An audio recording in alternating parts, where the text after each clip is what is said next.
done this sign? We invented that sign. We started here. I said, I've got an interesting story for you. Traditions are great.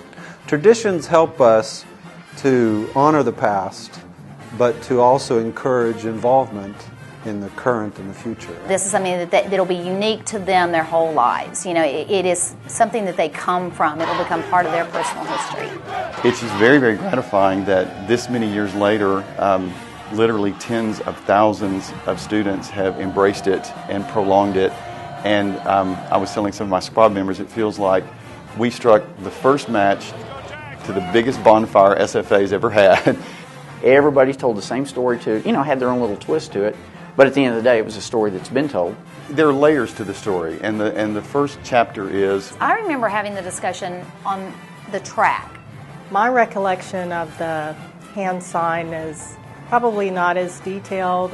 My memory is, and it's a little fuzzy. I remember in the fall of '78 talking about in the van, like, hey, we need a sign. What I do remember... My version of the story, and I'm sure there's probably 10 of them. As far as spirit, cultures and traditions and symbols and icons, we just really didn't have any. School spirit was pathetic. But we had a bunch of creative people on our squad. We all wanted something. We wanted more spirit. We were all going to SFA. Why don't we have a hand signal? So we were always kind of just puzzled with that. We talked about coming up with some type of hand signal that we could use. Help our school just kind of be on a different level. That the stands could enjoy and do. We would recognize and we would just start doing it. And so we tried to figure out, well, what could our sign be?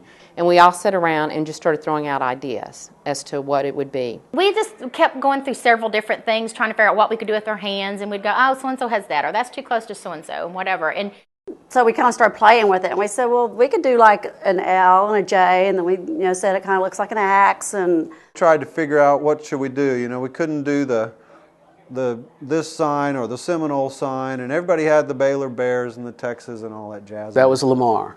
We had a lot of discussion about, what should it be. Then somebody would throw out this part, no, that's A&M. It just kind of evolved, all the different things you could make out of that. Anyway, we tried to figure something out. It started out with an L. Somehow we came up with this. All the squad saw that sign differently. Everybody just started throwing out ideas, and it was very simple of, well, we can't do this, so put up another finger. Would be that the L would also represent an axe. Is it the L for Lumberjack? I remember it being the axe. It does make an L, but if you turn it toward you, it looks like the state of Texas. If you turn it long ways, it can be the handle and the blade.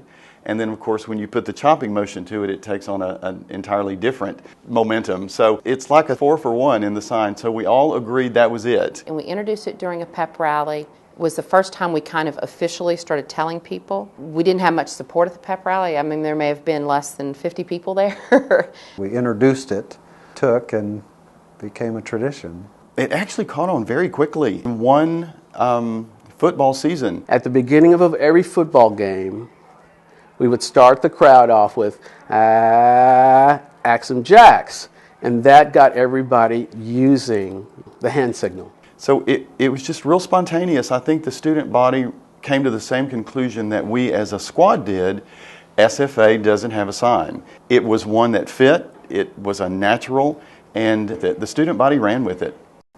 And when I saw the picture of the people in the stands doing the sign from then, I was totally amazed. Just amazing that we initiated that, and that every time I pull out a alumni magazine or something and you see a 3-year-old kid in their parents' arms and the little kid's doing the little hand signal, you're going, that's amazing how it's evolved into that.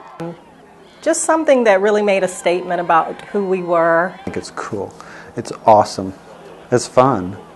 It's just fun to be a part of all of it. When I'd come back and I'd hear the story about, well, this is the state of Texas, and this is West Texas, this is the Panhandle, and these are the fingers coming back down to Nacogdoches, I'm going, dang, I wish we'd been that creative. If you go somewhere and there's no traditions, there's just nothing to continue to live up to every year.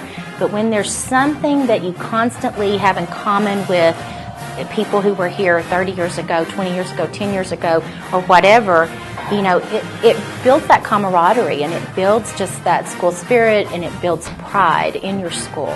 I had heard this song and I'd never listened to the words, but it reminded me, I said, this is kind of what's happening right now. Chorus says, it sure left its mark on us. We sure left our mark on it. We let the world know we were here with everything we did. We laid a lot of memories down like tattoos on this town. And so it's really cool because we're like thinking, that's our tattoo. We left that here. It's permanent, and now 31 years later, it's still there. And it gives you kind of chills. It's kind of a neat feeling.